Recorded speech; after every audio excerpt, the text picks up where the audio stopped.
Patches and updates are an annoying fact of life when you're playing modern video games. What? But sometimes those patches and stuff really make a difference. Here are the video games that changed so much since release, they feel like completely different games now.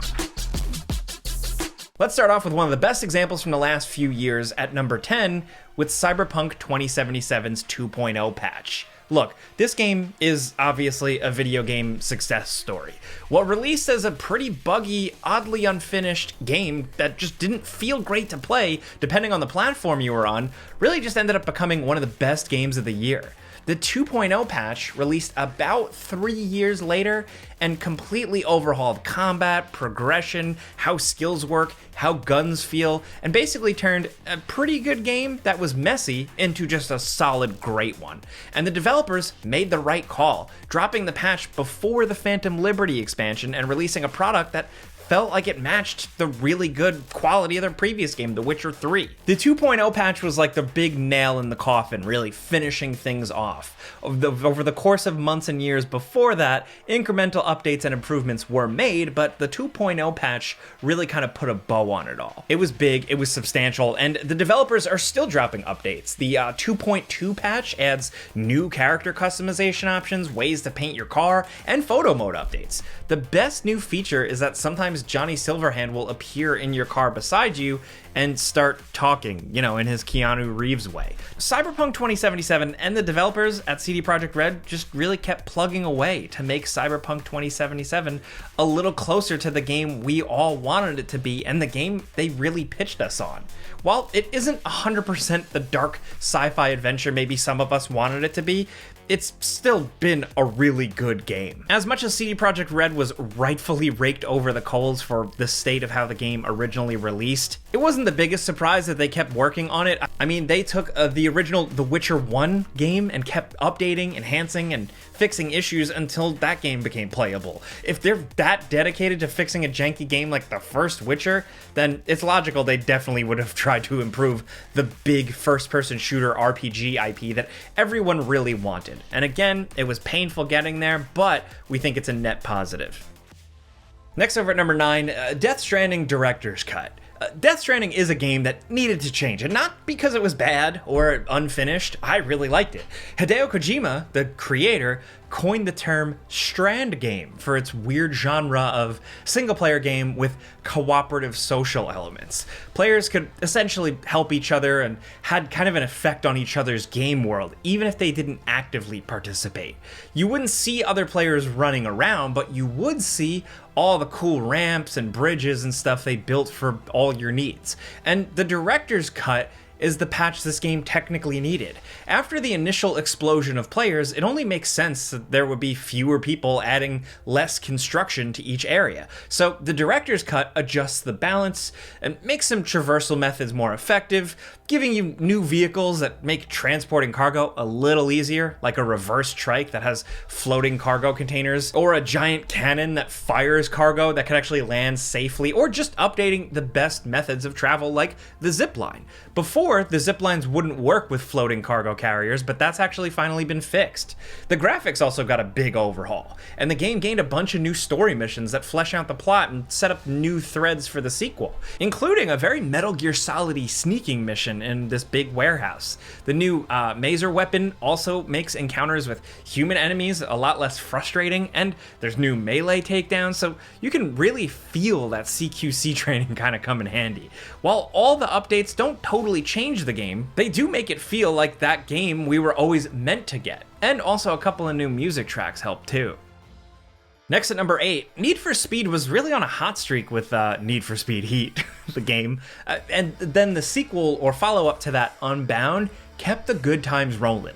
Like other games in the series, you're in a car in an open world environment, taking part in a bunch of street races and challenging the cops to big races, but Unbound went the extra mile with a whole lot of updates that made the game a lot more bigger than before. One of the changes that really made a difference for this series was the inclusion of motorcycles. The BMW S1000RR is oddly the first motorcycle to appear, and there's a reason why it's here. The big Volume 9 update added added the lockdown mode, which is basically this like crazy, almost Fortnite extraction shooter with cars and dozens of angry players that are just trying to chase you down. I know it sounds crazy and on screen it looks insane, but it's actually a really cool mode. And the motorcycle is really nimble, so it lets you get into these lockups to get stuff without paying first, and gives players essentially an easier method to get new cars fast without buying them with DLC cash. That's a nice touch and an important one for endgame updates. If you're not going to keep updating the game, at least give players an easier way to permanently add cars to your personal garage, and it's noticeable. And the lockdown mode and the Volume 9 stuff isn't the only big feature. Volume 6 added dedicated PvP mode that quickly gets you into races with other players. A feature that should have probably been in the game right from the start, but hey, we're not complaining. We're glad we added it. Then there's Gauntlet, the drift modes, the leagues you can join, and finally, the reintroduction of Hot Pursuit in Volume 8.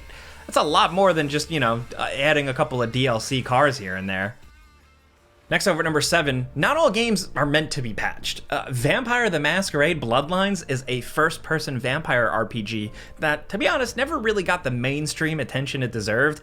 It kind of released in a messy and kind of weird state thanks to the publisher. But there's a light at the end of this tunnel, or tunnel story, whatever. Unlike a lot of other games on our list, the changes didn't come from the publisher, but actually from the fans and the community.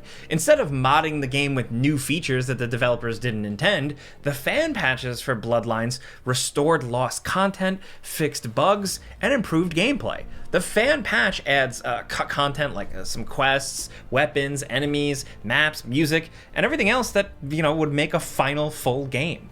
There was so much, unfortunately, ripped out of Bloodlines, restoring it all became a full-time project for a team of dedicated super fans, and we're really, really thankful for them.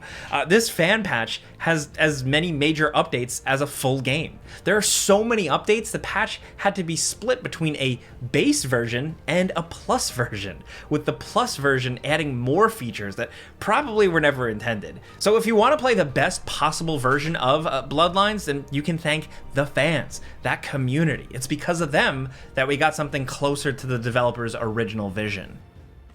Next over at number 6, No Man's Sky. No Man's Sky is really the poster child, right up there with Cyberpunk 2077. We've talked this one to death. It's the perfect example of, a studio just putting out something not worth it. Unfortunately, just really leaving a lot of players or customers very unhappy. But taking that money, taking those sales, and not running away to the bank, but putting your money where your mouth is, and really fulfilling that original vision. No Man's Sky, at this point, compared to when it first released, is, I'd say, almost an entirely different game. It's got more multiplayer features, it's got more varied worlds, way more things to do in gameplay, a full-on story, different types of vehicles, enemies, graphical overhauls. I could go on and on. The amount of updates have been staggering. The amount of full-fledged expansions is really unheard of. It almost took a very simple space exploration game and almost turned it into like an active, ongoing live service style game, but without all the crap that people don't like that comes with a live service game. Like, we're not highlighting things like Fortnite or anything on this video. We're mostly sticking to games that fall into like that traditional style category, but No Man's Sky has kind of evolved consistently and seemingly endlessly like a big multiplayer free-to-play shooter or like an MMO. It's absolutely crazy. And the developers, Hello Games, really deserve some praise for that. Next at number 5, roguelikes are, bound to change constantly. That's in their design, but Dead Cells took the assignment and really ran with it. This Metroidvania-inspired action game sends you into these randomly generated castles and stuff and gives you the tools to fight, and it just keeps changing with new areas to explore, new bosses to discover, and loads of weapons. Over the course of 5 years, the developers tweaked and improved the game, but the biggest changes came with a very unexpected expansion pack, actually. The Return to Castlevania expansion added a whole new world to explore, Dracula's Castle, like from Castlevania.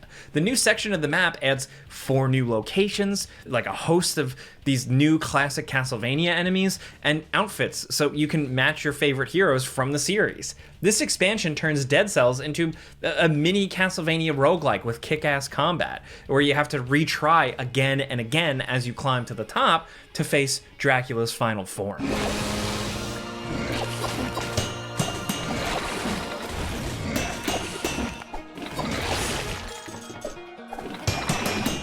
The previous paid expansions added a lot to the base game, but this offshoot really does feel like the biggest change, literally transforming Dead Cells into its own offshoot kind of sequel, and we love it for that.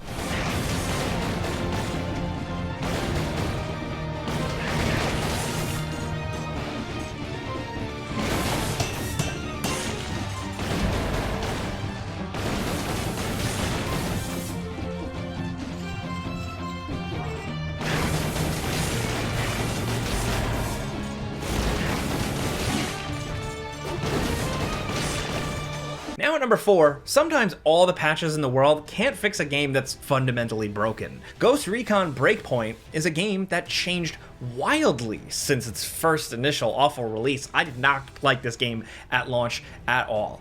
But all those changes never really added up to a cohesive whole. This is a game that got a complete overhaul like Cyberpunk 2077, but every change made the game still feel kind of different and weird. The divisive gear score system from the original game got updated, allowing players to simply turn it all off. The gear score system is what the entire game was kind of built around, so turning it off only makes the game feel a little stranger. Then there are other changes, like the ability to finally bring a squad of AI soldiers with you into combat. The AI soldiers were one of the best features of the previous game, Ghost Recon Wildlands, another game that had a long lifespan, but they're oddly compromised in Breakpoint. You can order them to perform sync shots, and that's really about it.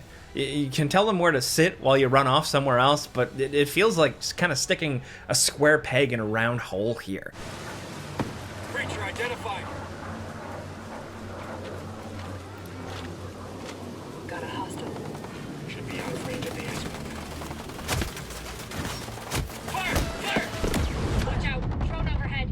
Breakpoint got more fixes and features, but instead of improving the game, they just kind of changed it. They made it feel a little less cohesive and a little messier. It's a different game and definitely better, but sometimes this isn't good enough. Either way, that's just us. Ghost Recon Breakpoint did find an audience. Some people really like going in, tweaking these options, turning off the UI, cranking up the difficulty, and just going nuts. Like Wildlands before it, it found an audience. I just think the audience was smaller this time around. Still, I think it's absolutely one worth mentioning. Hold up. We got bad guys nearby. Got a hostile. Next at number 3, Fallout 76. Look, the most hated game on our list really had a slow and steady turnaround from a buggy mess to an open world game with a real fan following. Fallout 76 and its weird brand of open world survival wasn't really our cup of tea, but there is no denying that it has changed a lot since that disastrous launch. Fallout 76 is now on its 20th major update, adding so much more to do and fixing so many of the problems that we and a lot of people had at launch. The game has changed focus completely from a hardcore survival experience where you have to watch out for AI enemies and other players into a much more casual Fallout Wasteland simulator, kind of giving you the reins to build your own mini settlement from scratch and just help out. Really, that's the theme of these updates, sanding off the edges and making Fallout 76 into a bit more of a fun, cozy ride. Do you know if it's happy hour? Never know who's watching. Mondays, am I right? No, wait. It's Thursday. Isn't this place too good to be true? Even the player base is way less hardcore and murderous and more welcoming, kind of preferring to help players instead of just killing everything. The biggest changes came in the One Wasteland for All update, totally rebalancing the entire game and removing level requirements. A bold change. So instead, all content in the game would balance to your level, allowing players of various levels to just work together and team up and tackle the biggest challenges in this big-ass map.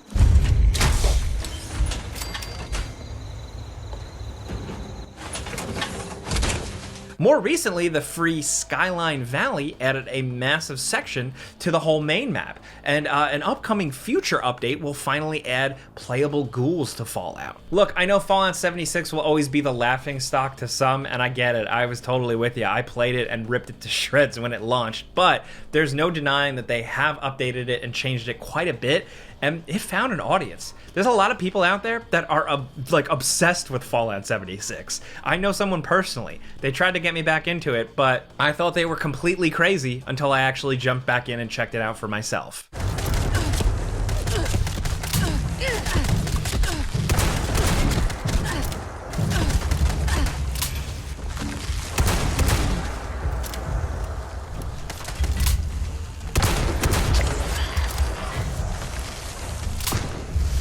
Now at number 2, The Binding of Isaac is a game that needed to change for a simple reason. The original engine just wasn't good enough anymore. The Binding of Isaac Rebirth actually rebuilt the original game from scratch, allowing bigger rooms, more enemies, and a much better frame rate for the action. The original game was actually built on Adobe Flash and discontinued way back in 2020, which was bad news for a game that still wanted to expand. But the new engine was all for the best, taking this very old roguelike and making it modern in ways that we didn't even know we needed yet.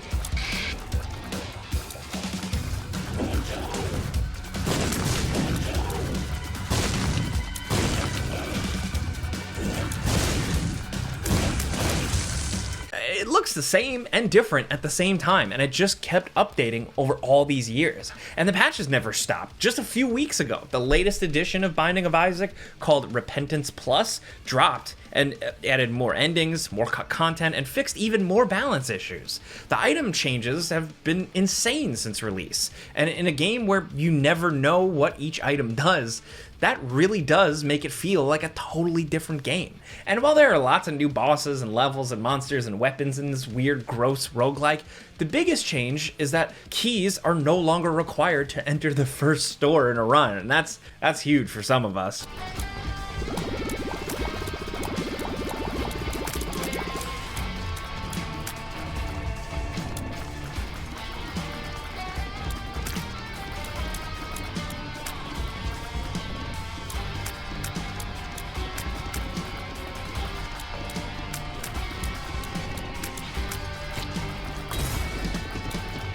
Now down at number 1, one of the big champions of games that never stop updating has to be Stardew Valley. We can say that definitively because the most recent updates are probably meant to finally put a bow on this, infinitely replayable little farming sim. The game has added new crops, new items to craft, new farm plots, new buildings to buy, and so many new interactions that we can't list them all.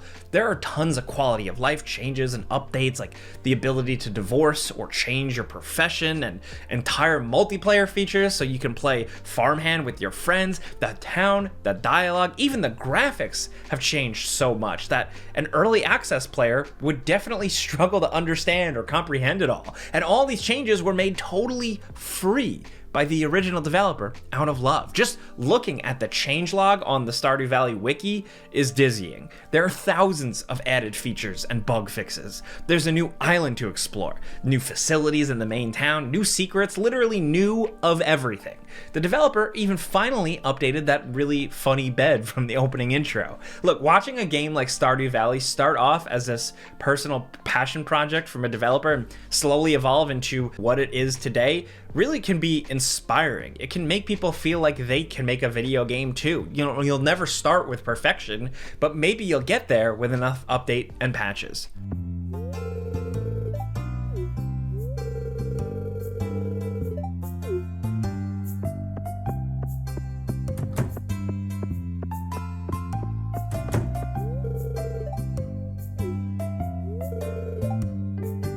So those are 10 games that changed a whole lot after release. Look, I know there are so many more to talk about too. Like I mentioned, live service, MMOs, stuff like that. We wanted to keep it simple today, but still, let us know in the comments your picks. We'll definitely make a follow-up to this video. Clicking the like button helps us out though. If you like talking games with us every single day, that helps us. And if you're new, consider subscribing, maybe hitting that notification bell because we put out videos every single day. But as always, thanks for watching, and we'll see you guys next time.